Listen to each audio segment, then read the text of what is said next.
Thanks for joining us again on Escape Velocity.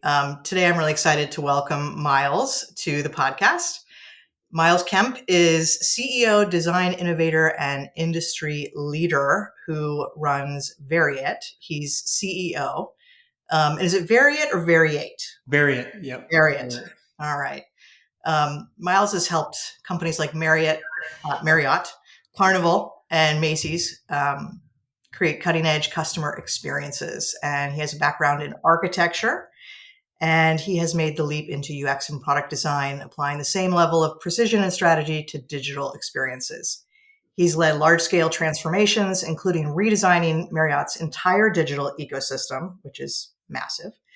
And his work has impacted over 900 million people worldwide. Beyond his client work, Miles is a mentor to designers and a forward-thinking strategist shaping the future of customer experience. Welcome to the show, Miles. And I'm just so excited to dig in today. We've had so many great conversations over the past year. And this one we get to share. Me too. I'm so grateful to know you, Tracey. You inspire me very much on many different levels, and I'm truly grateful to know you. Well, I am grateful to know you too. And, when we were thinking about this conversation, I was remembering, we met years ago to do a project together. And that was back when you were more in the architecture world. And that was to work on the envisioning of the Los Angeles Museum of the Holocaust. Yeah. Out in California together, looking at the construction site and how to build a website for a building that didn't exist yet. Yeah, exactly. Yeah, exactly. It was a pretty special time. I mean, that was back when we did a lot more experiential work.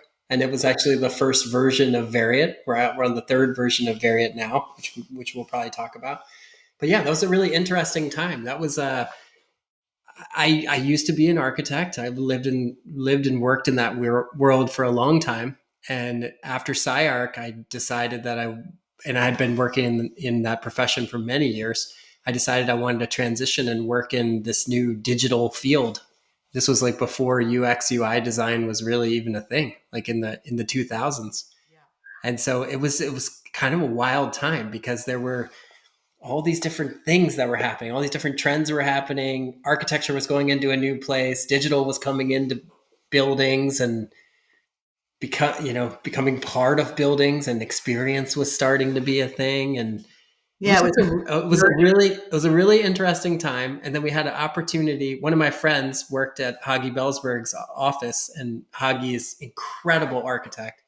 And so he was working on that project, and we were always talking about different things. And I said, is it possible for me to come in and meet the team on the museum side and just talk with them about what the future of the museum could look like? And so I came in, and actually I was in a couple different architecture reviews.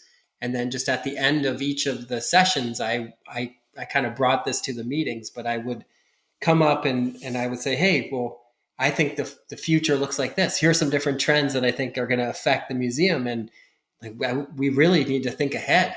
And it was kind of crazy, actually, because the building is completely concrete.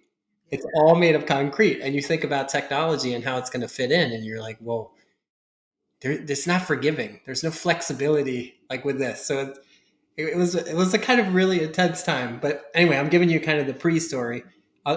The part of us working together. So I started working with them on the plan, the strategy for the interactive exhibits, and also all their information design and all of that. And then we were thinking about, well, who we need to find amazing partners to help us bring it to life. And we were thinking about, well, who could actually build the exhibits? So we found a company to do that. And then we were thinking about who does the absolute best websites in this space. And I had already looked around a lot, and I saw your website, and I saw the work that you guys were doing, and I knew it was amazing. And the thing that really stood out to me and still stands out to me, and it's still something that I love about you, is the care that you put into the people part of design. And I love that so much about who you are. And it's something that I care deeply about. And I remember that being such a point that really stood out to me about your company. And that was something that I brought to the museum the board at the museum and everything. And I was like, this is the team. Not only do they do beautiful work, here you go, but they care. They care about the people part. They care about doing things together. They care about collaboration and all and everything in between. And it's just Yeah. I appreciate that so much. Well, and I appreciated that. That's why one of the reasons why you reached out, and we had such a exciting time.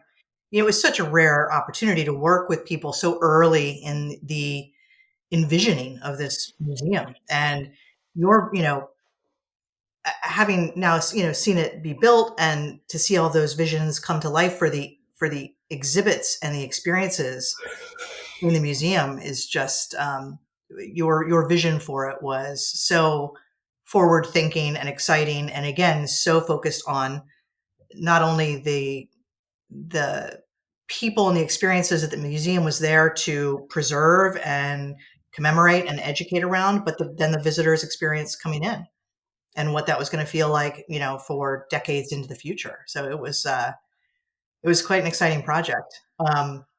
But then I will jump ahead to when we reconnected a couple years ago, and we were just talking about, I think, technology evolving. And you said something I remember telling you were crazy, but because this was like 4 years ago, 4 or 5 years ago, and you said, yeah, pretty soon you're just going to be able to write in words what you want software to do, and you're not going to have to write any code, and it will just build it.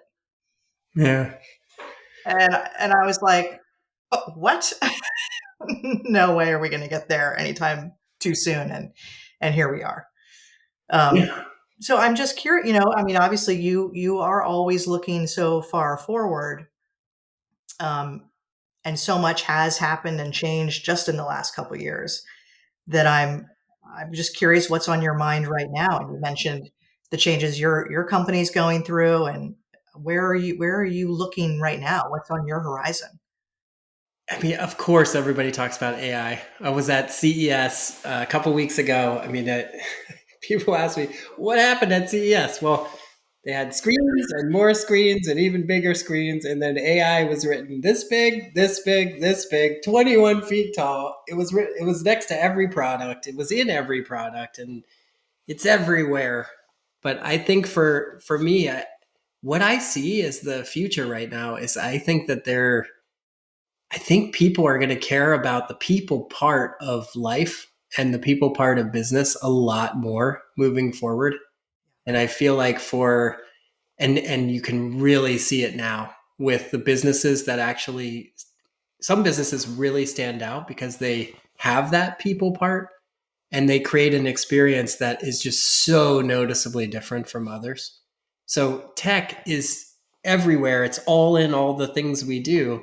But I think what we're really trying to figure out now is what is the role of that tech and how is that tech actually going to augment and enhance the personal experience, the Yeah. people experience. And I'll tell you a little story. I have some health issues, like I have ulcerative colitis and I have psoriasis, autoimmune issues, and I've had them for many years. So I am so deep in all the health, everything from getting prescriptions and seeing doctors, blood work, you name it. Earlier this week on Tuesday, I went to there's a new company that started out that came out pretty recently called Prenuvo, and they do full body MRIs. Oh yeah, I've heard of them. Yeah, so I've been wanting to do this for a while, and then I did it. So I signed up and I went in on Tuesday, and this company was just such a great example of what I'm talking about. It was imagine Four Seasons and a doctor's office had a baby. That's what it was. I mean, it was amazing. So you walk in the front door. There's a kind of concierge at the front desk. They have a whole system, a kind of invisible system that's all you. As you go through the whole experience, you don't see any of this, but it's kind of underlying everything that's there. And so the person at the front desk starts to ask you some questions. Like they kind of check you in, but then they start asking you some things that you're kind of like, oh, well, this is going to be a different kind of experience than what I thought. So, for example, he asked me, well, what kind of music would you like to listen to when you're in the machine? And I was like, that's very interesting. And then I was thinking to myself, if this was like any other doctor's office, I'd give him an answer and then someone else can ask me the same question in 5 minutes. Right. So I'm like, what's going to happen here? Are they going to deliver on the promise of the experience?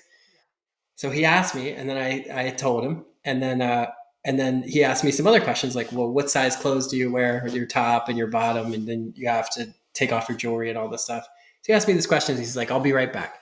He walks in the back. He kind of sets everything up like concierge style, and then he comes out and he's, oh, okay. And now I'll tell you what I'm seeing while I'm there. So I'm standing in the lobby.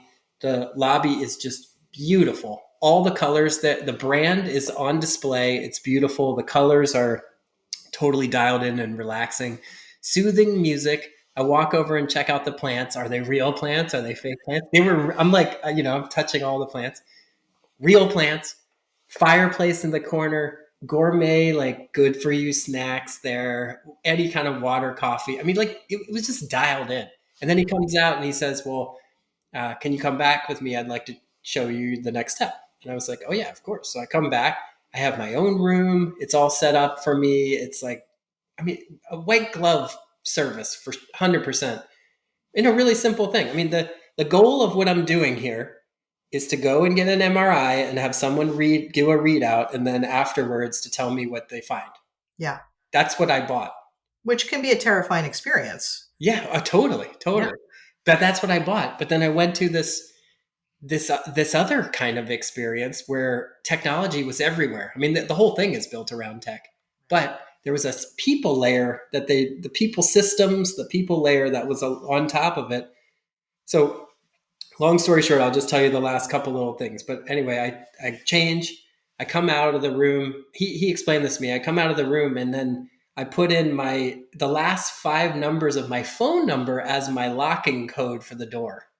And I was like, wow, that's interesting because all these systems have to communicate to make that happen. Then I come out and another concierge comes over and she's like, hi. And then she explains like what's going to happen. She's walking me into the back where they have all the different machines. Everything is like a little bit wider than you expect, a little bit more gracious than you expect, like a little bit more just chill, like really chill vibes. And then you walk into the back and then you kind of expect to go in this like outdated whatever, but it's like a spa back there. And then you walk in and there's like the technician. He comes over and greets you. He's like, I'm going to run your MRI today.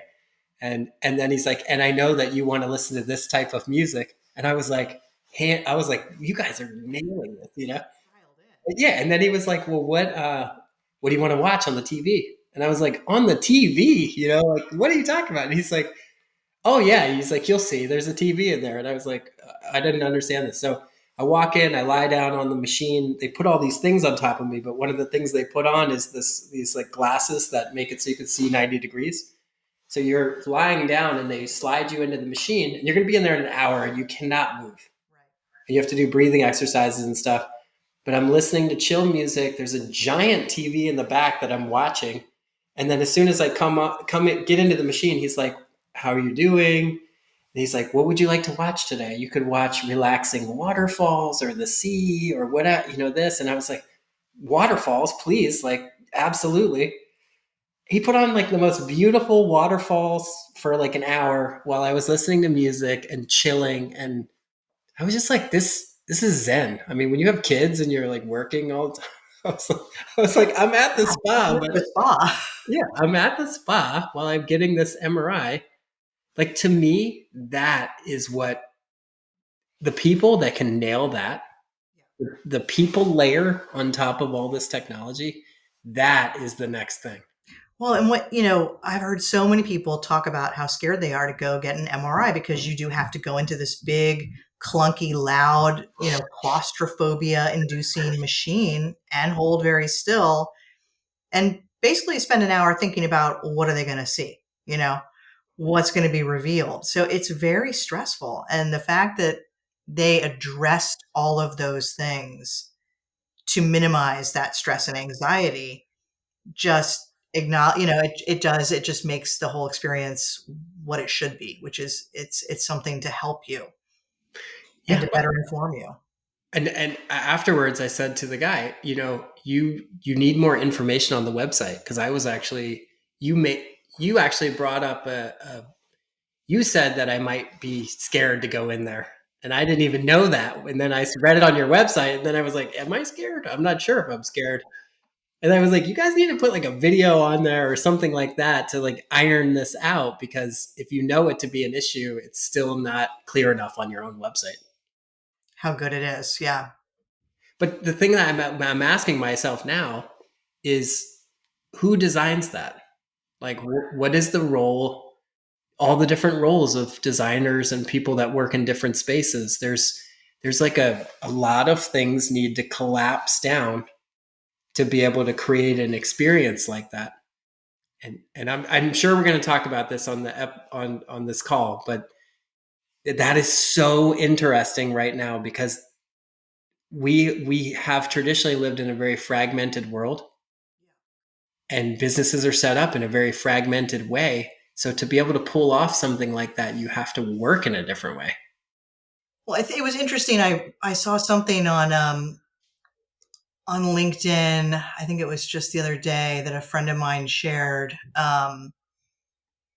It was about like the future of like what the most valuable job skills were going to be, in 2025 and beyond. And creativity was right up there. Designer was low, but creativity as a skill was really high. Yeah, it was the World Economic Forum last Mm-hmm. month released their Future of Jobs report for 2025. And it, it was also, of course, technology is really heavy at the top, but so are all of those human centered skills, right? Curiosity, empathy, problem solving. And I do, I just think that we sort of hoped we would find people with those skills along the way, but we really had prioritized these hard skills that allowed people to work the technology, to do the things, to build the systems. And now that we have AI to really amplify a lot of that and make it much more efficient, there leaves this giant gap that I do think, humanity needs to fill, because that's what this is all for. Otherwise, it's just humans make or machines making stuff for machines, and that doesn't make any sense. So, Common sense. Hopefully that's on the list. We need some common sense. I love that we're talking about this. Soft skills are so underrated. I mean, it's everything. Like at Variate, that is the way we hire. I mean, certain to me, it's kind of table stakes that you know how to use the tools and that you're at a certain level of using the tools. And yes, we have to find that out. But I think it's the soft skills, and in particular, the soft skills that ladder up to uh, relationship building, that I think is the really a huge differentiator. All the designers that are in at Variate, they all have a unique background in relationship building, usually cultivating and maintaining relationships. So, like on our team, one of our designers was a barista before, another one was a waiter, another one worked at a ski resort and managed like rentals, sold shoes, managed customer service, yeah. social media talent. But all of those things, it's those soft skills that I think really you really can see where people stand out. And like I just we were hiring a new brand designer to work on an interesting project in a couple weeks, and we're kind of going into a space that we're not. It's new to us. Like we know the space, but we haven't really done that space. We've been in CX the whole time. We interviewed 5 designers, and one of them had good soft skills, and that designer stood out above and beyond. And it was like it was so interesting to to have all of those different conversations. And it was really clear to me that that designer, I think, would be great to work with. What do you look for besides just your own interactions with someone like that? What are the signals that you look for to to try to sense if someone has those skills? Like, do you see how obviously past experience plays into it? Well, certainly empathy has a lot to do with it. Like, do do you have the feeling that they actually are trying to understand and want to be there for someone else and actually experience what it's like? For me, one of the things that I look for it is this person interested in actually kind of anticipating the kind of things that could happen and would go out of their way to be there for the other person.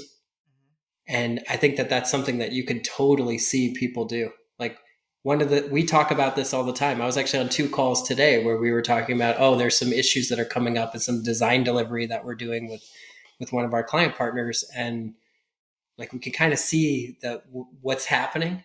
And then we're already trying to look ahead 1 step or 2 steps and figure out, well, where would we like to be so that we could be the best partner? And I feel like you can kind of hear that in the way that people talk. And if you can be around those people, it's just like this really kind of seamless way of working with each other. And I think that it's unusual, but it's out there. But yeah, there's like a certain level of care. Yeah. Care. And also I think there's, one thing I know I always look for is, does this person kind of have that innate desire to like always be trying to make something better, versus expect it to be served up to them, um, Mm-hmm. so that they can just kind of punch in some things and it's good to go. It's like there's always room for improvement, in everything that we do.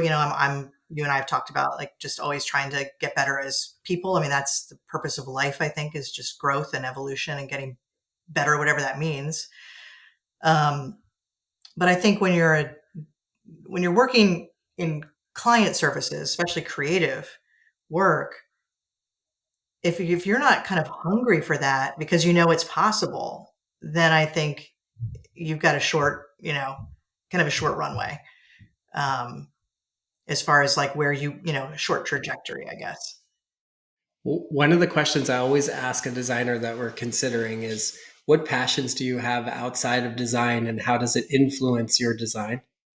And one of the things that the reason I ask that question is what I'm really trying to understand is what level of curiosity do they operate at?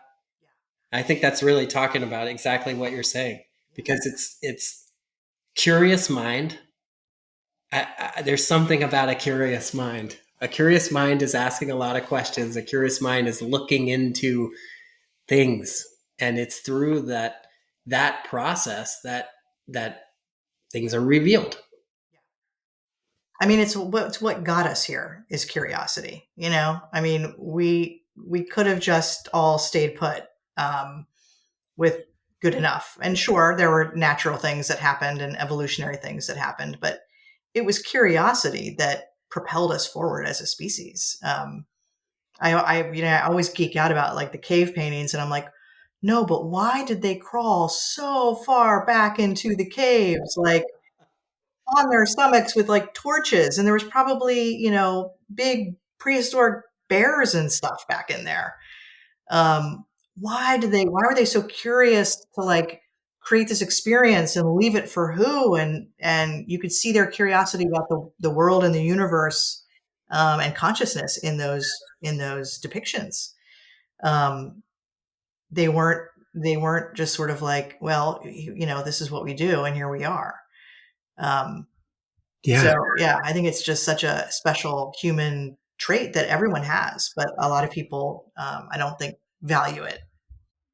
Yeah, I think some people seek it, and it's those seekers. I love being around people who seek it. And I mean, like this, the kind of conversations that you have when you're asking questions, asking to understand, asking to learn, asking to try, try out.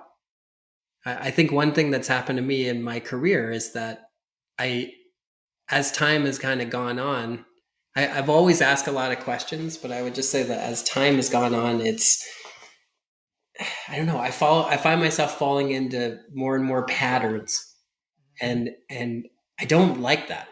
So I'm like trying to stay out of doing that, and I'm trying to like stay. I mean, you could say stay hungry, but just I keep trying to remind myself about the value of all of that, because I think that Like for example, like when you talk with managers, a lot of times a manager will have a kind of an idea in their head or kind of an expectation that they think is going to come to reality, and they talk with someone else and they're kind of talking them into creating that reality. Well, I think the more we could, instead of doing that, define the space where people can operate or where they should operate and let them do their best work, the more opportunity there is for the work to be that much better than what you could have ever expected. Yeah. And I find over and over, especially lately, the more I can give my team, the more freedom I can give them, but the more I can like just support them in their effort to bring greatness forward, the better it is. And I'm always surprised. I'm like, man, you crushed this. You did like an amazing job. This is way better than what I ever expected it to be. And there's this kind of, I don't know, trust that's involved in that, and being there, support. There's a lot of different things that are involved in that, but a big opportunity, I think. Yeah, you just brought so many things that have me like a million more questions. But a lot of what you just touched upon is it's why too much process gets problematic in creative work, especially. But as I've been going through the process of like re-envisioning what it means to be an agency, what it means to partner with clients around this kind of work, whether it's brand or digital or more traditional marketing, um, there has been a sort of there's been a process established that I started to find was really problematic, because if you stick too close to a process, like where do you ever leave room for that growth to happen or for Mm-hmm. that trust to be extended, where you don't say how, you say why. Here's why, but I'm not going to tell you how. And when do you start to break those processes apart in order, I mean, that's where the whole name escape velocity kind of became fascinating to me, because it's like you need a certain level of disruption or velocity or um, traction. The Yeah. ingredients need to be just right. And at what point do you kind of throw the match in and say, well, we're going to see what this turns into, instead of like, we'll just keep connecting the dots like we always do. Yeah, momentum aspect of it. I mean, we've been working on this really interesting project, redesigning the homepage for one of the biggest companies in their industry, and we've been working on this project for a long time. I mean, every company has their own cadence that they can work, and some companies is just a lot slower than other companies.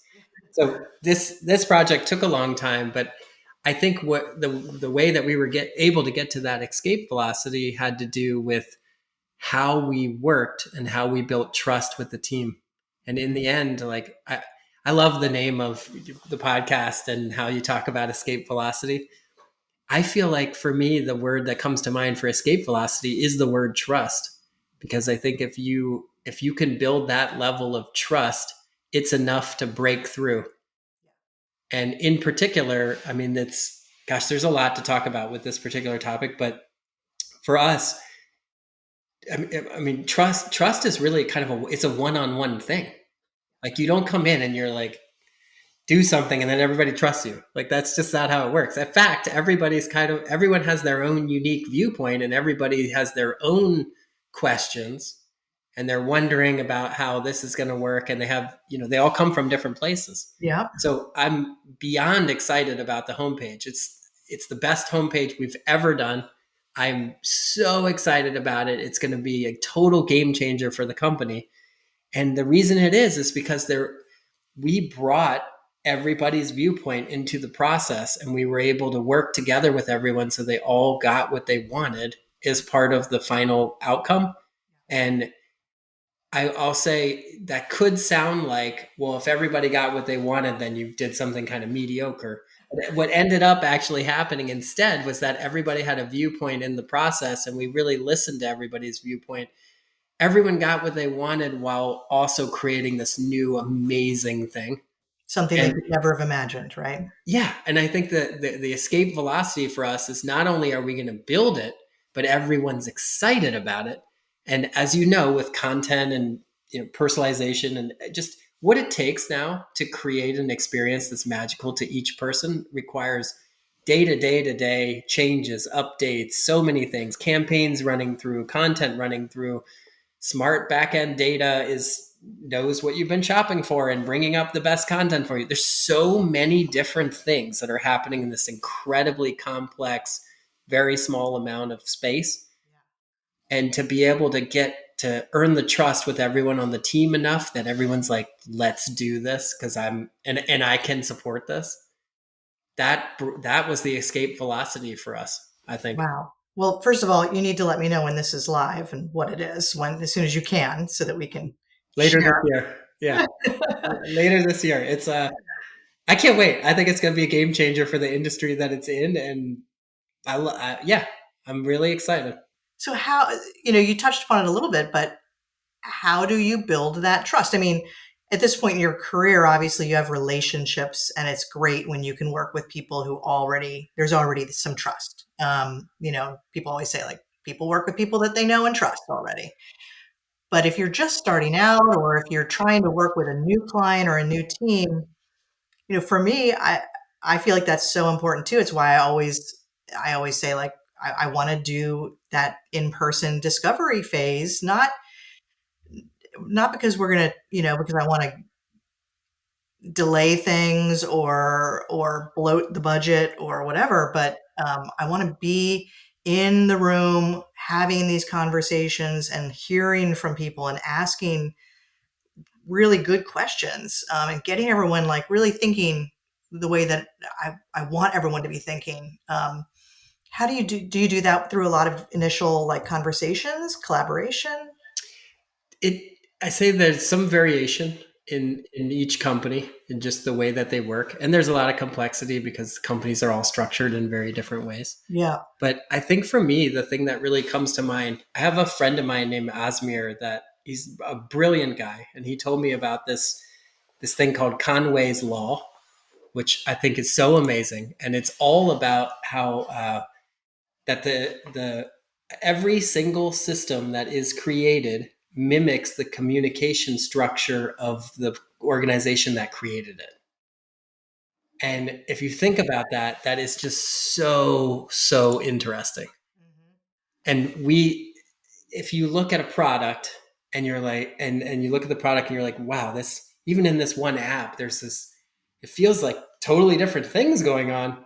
Well, 100% chance that the organization is structured in that way, and they have a group that does this, a group that does this, a group that does this, a group that does this. I mean, all big organizations are structured in some way like that. I mean, you could call it silos or other things, but there are different groups that are responsible for different things. Right. And so I think for us to create these new type of experiences, we have to figure out a new way of working. And I mean, this kind of simple way of saying it, but I like a federated model where where there are different people who are contributing to something that is like this new thing. Yeah. And so what we really try to do with these projects, especially ones that are like really important for the customer journey, is try to figure out how can we create a federated model within the organization that enables people to have a voice, contribute their voice. They don't have to actually be the person that's making things, make, pixels on the screen or whatever. We're going to like do that. Right. But how can we cultivate conversations and ask the right questions so that we can really understand what matters to each person, so Yeah. that we can bring it into this process. And that's why I've been thinking so much about that place I was talking about, the MRI place, because you have to break down those groups in a different way. You have to work in a different way to create that type of experience that we're talking about. Yeah, it's interesting. I mean, I still see this today, but I always used to, have to have the talk with clients that they needed to stop representing their internal organizational structure through their website to the outside world. No one cared what they called their different departments, or the fact that this person sat in this department, so you had to go into that section to get that information when that information was actually related to this information from the user's perspective. Totally. And so, was it Conway's law? Is that Conway's law? Yeah. Conway's law? It makes it's absolutely true that, and the more complex and layered an organization gets, and I would say this is the same in family structures or social networks, the way that everyone communicates and the hierarchy and the divisions of authority do start to, that's how it's replicated to the outside world. And if you don't have a way of breaking that apart, kind of, it's like a prism you need to run everything through, Mm-hmm. so that what's reflected out is truly what the outside world needs to be engaging around, versus your internal sort of structural makeup. Yeah, and as an agency, we have a role because we want to create an incredible experience. We want to be an incredible partner with everybody. So how can we structure our team so we're not adding to all of that complexity? That we could like weave in. I've found that the two best ways to create these cross team uh, incredible customer journeys for big enterprises has been around design systems and around loyalty programs. And the two of them have an opportunity. Not only do they touch everything, but they have an opportunity to create an incredible federated model within the organization where the teams, like the SMEs of teams, all the stakeholders can all be part of this kind of through line that can unify all of the different products that you have in the customer journey. So those are opportunities that we look for with the partners that we have. I mean, I'm not a big fan of like big announcements because big announcements are scary and everybody's like, "Oh no, like what's going to happen? The way I work in a great way. I've already figured it out." Like that's what humans are great at doing. But but so I don't like big announcements, but I like little like, "Hey, what do you think about this?" And then lead by example and show things that are really interesting, and then others get curious and then they want to get involved. And like those kind of momentum building exercises I feel like are always the most effective with those organizations, and there are a couple different kinds of projects you could piggyback on. Tell me more about both design systems and loyalty programs? How do you get those internal teams and stakeholders involved and kind of participating or taking ownership over those things? I'm just curious about that because I think Well, there's a lot there. I feel like one way that's always been really helpful is to have a few individuals that are actually responsible for the day-to-day creation of things, and that way you have a kind of engine that you can start building momentum with, and then it's all about how can you figure out it within the organization who are all the different team members that we think should be part of this kind of movement, and then bring them in. And I like doing it one on one. And I know it sounds like, oh my gosh, that could take a long time in a big organization. It can take a long time in a big organization, but that's how trust is built. I mean, it's every time we've done like a big thing and brought all these everyone in at the same time, there's a lot of confusion and a lot of questions, and then some of the questions make other people have more questions. So like a design, like when we work with Marriott for years and years, we worked on building their new design system for their entire company, and that's exactly what we did. We there was one product that we really wanted to redesign, which was the Marriott mobile app, and there was a great opportunity to redesign it. One of the reasons why it was a good opportunity is that it kind of was a little mini world of everything in their full ecosystem, but in one app. So, for example, you had all the key features of being able to book, manage a reservation, see where you are in your loyalty program, all those kind of key features. Then you also had all the pre-booking and in-stay, pretty much the full customer journey. And you were bringing in all 30 plus brands with their loyalty program brand into one single app. Yeah, it's got to do a lot, but that was such a great opportunity to start building some momentum. that team could have gone off and designed the app, like redesign the app. They could have done that. But instead, we started working on it and we started coming up with some concepts. Of course, we did incredible amount of customer research. We always do that throughout every project. But early on in the project, we actually reached out to the lead designer on the search team for global search, the lead designer on the booking team, lead designer on the payment team, the lead designer on all of these different teams that work in different floors even. And we were like, whoa, we want to make sure that your vision for the future, we know what it is. Like we understand that and we could bring it in. And everybody was like, we haven't done this before. Let's try this, you know? And it worked. It was awesome. Like we were able to work together. I have some crazy photos of, every screen of the app up on the wall and everybody's there looking at all the screens, each person's annotating what they like. I think the future of this is going to work like this, and they're giving their input. And it was a really magical moment there. And we just try to do that like every week. How can we do it every week? Well, it sounds like you're sort of, correct me if I'm wrong, but what I'm hearing is that you almost used the app as the garden, as the soil for the system versus figuring the whole system out first and then applying it to the app. And if that's true, I'd love for you to talk more about that because that's a very different kind of approach. I think, wow, this is really interesting because you're talking about like the scale of systems and how the different systems can work with each other. This is design. Yeah. Scale. The scale has been like such a key thing that keeps coming up over and over and over in my career, having been an architect and then switching into this field. And I you can see some of the things in my house.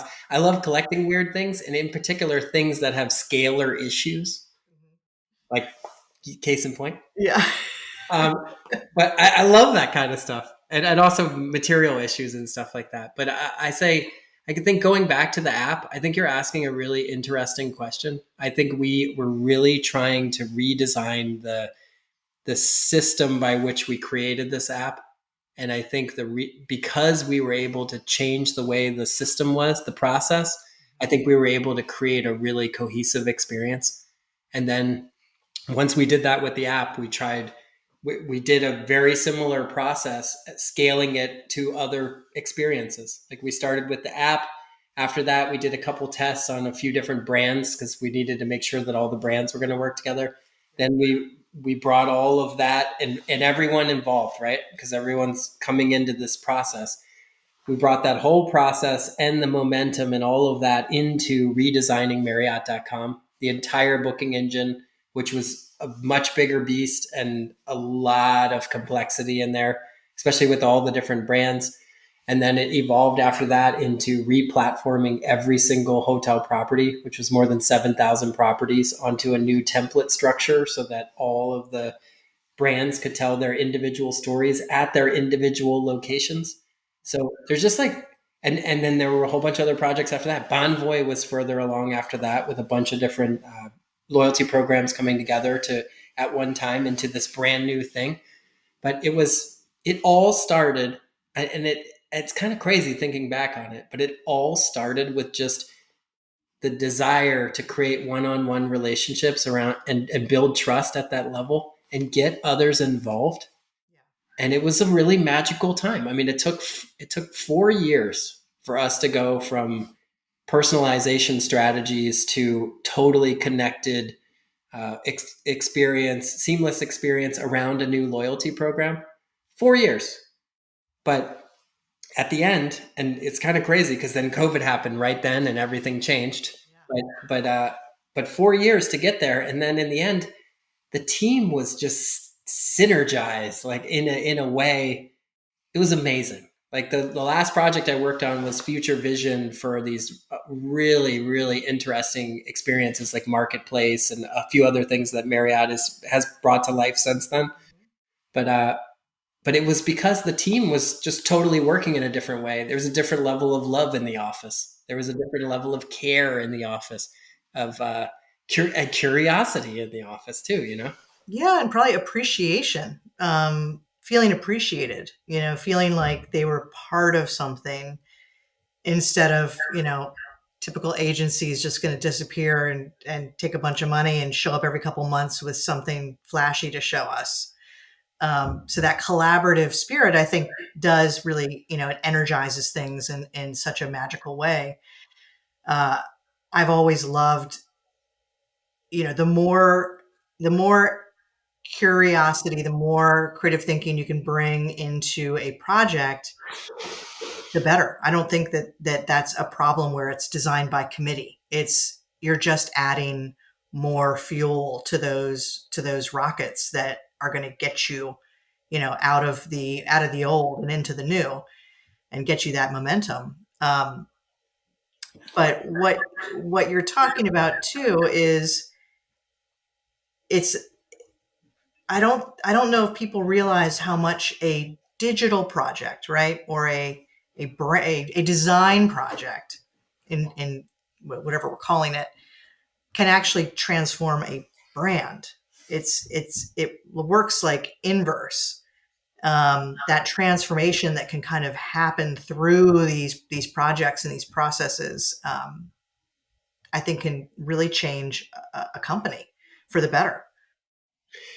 You've when I talk with others sometimes, and we talk about what we do or whatever, they ask me, "What do you do?" And then I talk about it, and people in their mind imagine what it looks like. They imagine the interface, they imagine the experience, the app, the website, whatever. That's what they think of. But I think, but but to make that happen, there's so much people systems that are part of all of this stuff, and it's so interesting which brands are actually interested in evolving their people systems to create that kind of experience versus the brands that don't.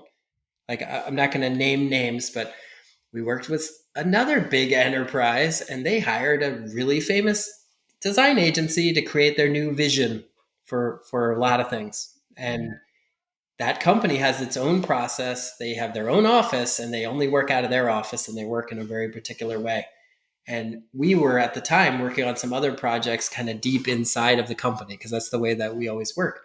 But what ended up happening, and I've seen this happen over and over and over, is the big enterprise, if those companies that don't put the effort in to actually work on the process, the people part of it, they end up working on a project. They'll come up with a final design. Okay, it will look beautiful, but then there'll be this, and then it's it. That's it. That was their relationship, and then now they have this beautiful thing. They have no idea how to make this thing. There's a giant gap in execution, and they're like, well, what do we do? Who's going to help us? How is this going to work? And I think that's just really selling it all short if we're not going to actually be willing to build the process part of all of this stuff as part of the actual experiences that we design. Well, again, back to the power of relationships. And once you build that trust and then you all come together to really create something new, you're like a group of parents, and you do need to like raise it together, ideally, because you've created it together. And it's why I hate project work. I hate the idea of being a vendor, or even just, doing projects. It's like I get invested.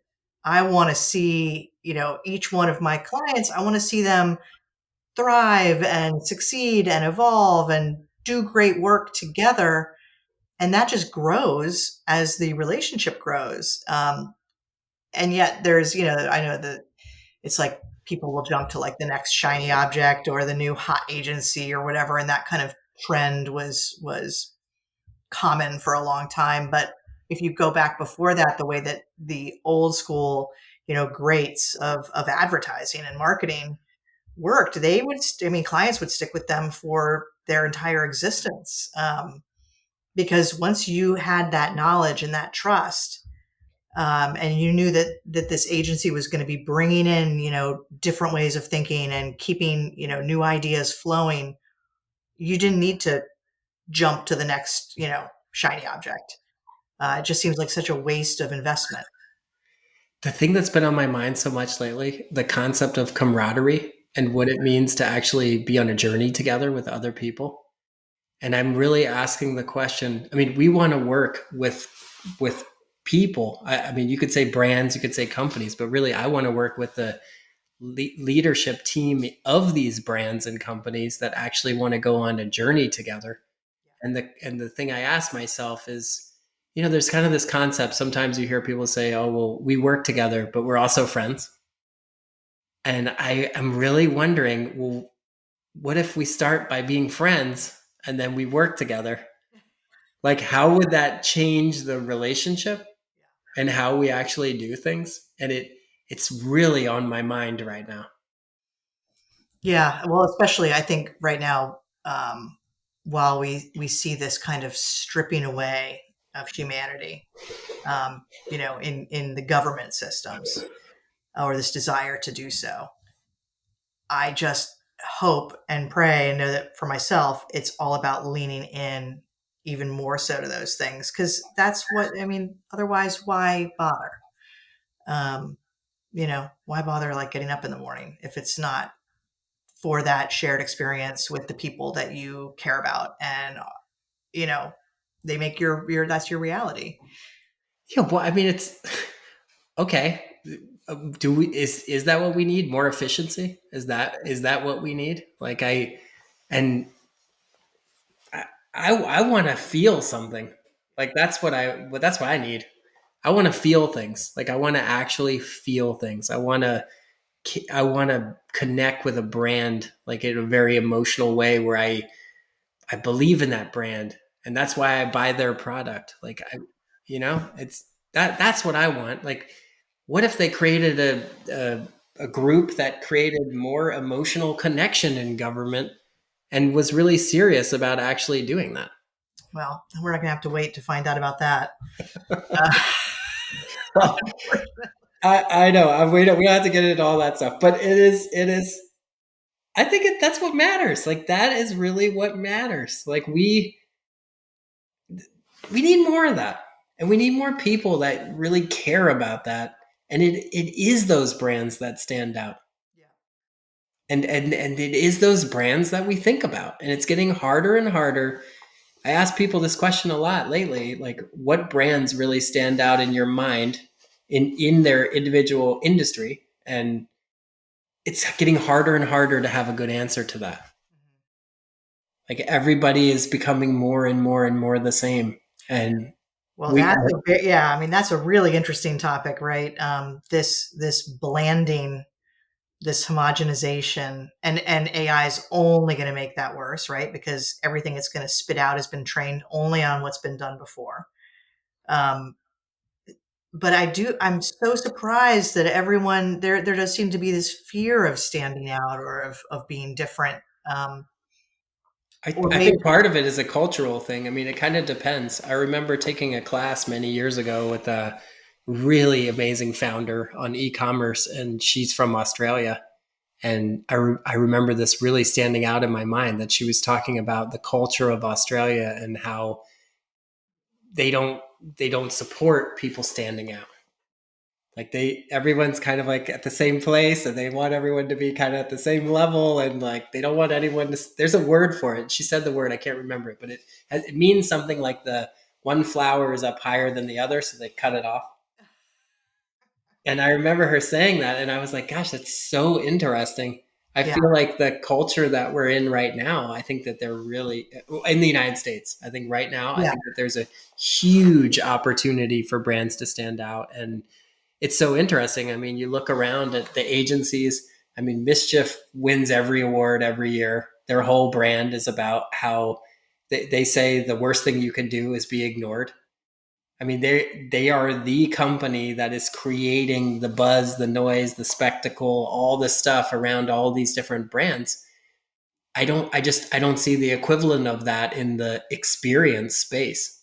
Like a lot of what they're doing is really in marketing, like deep in marketing and campaigns and other things like that. But where's the agency that is really doing that in the in a experience space, or the agency in the experiential space? Like that's what I'm really wondering about, because I think that there's a huge opportunity for all of us to help these brands stand out in so many different ways. And there's so many talented people that can do it.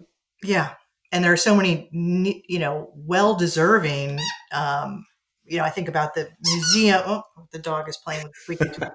Uh, I think about museums, right? I think about the higher eds. I think about community colleges. I think about libraries. I think about spaces where people go to either spend, an hour or 4 years of their lives, or longer, that are, I think about communities and where you choose to live and who's really rethinking those things, versus just, it just feels so stagnant in a lot of those places. And yeah, it's just marketing and consumer driven, um, capitalism, that seems to be doing anything different. Uh, but it's also just, the attention spans are short and people have a limited shelf life for that kind of standing out. And so I just think it has such a limited impact compared to experiential design and things that, healthcare, doctor's offices, that can just, hospitals are some of the worst places to be. And Horrible. it's like you've got people who, I mean, they are going to never forget their time there, and you're having such an impact on so many people's lives, and it's just, concrete halls and off-green paint and people that are just punching buttons and typing in their notes to their tablets. It's just crazy. There are some few hospitals that are starting to experiment with things. I know Shady Grove has this whole cancer building, that oncology building, and incredible people are working there and really taking the all kinds of alternative medicines to a whole new place. The customer experience there is in a different place. A friend of mine works there, and it is, some of them are starting to experiment with that, but there's just such an opportunity for that. I mean, I'll just say, like, I've gone to the hospital a few times over the years with all the health issues that I have. I'm at I'll seriously be at my house and be like, well, what hospital do I want to go to? And like, they are competing with each other. And I'm like, and then I make a decision. I'm like, well, I'll go to that hospital because that hospital is better than the other hospitals. But it does matter. People are that selective. It does matter. And if these companies, these people, these brands are willing to invest in this, I think that there's an incredible opportunity for them. I mean, not only for them financially, but just for the people that they serve. Yeah. It's just a matter of understanding that there really is value in that investment. Um, and that takes, a human to really realize that at the end of the day, like that's who we're serving as other humans, and put the value where it needs to be. And it'll benefit everyone. Yeah. The people part of design. Yeah. People first. Got to put the people back in it. We're doing that. This is it. We're on our way, but Yeah. it Yeah. matters, You and guys we're are. doing it. Yeah. I know we're trying to do it too. And it just makes the work so much more fun too. It is.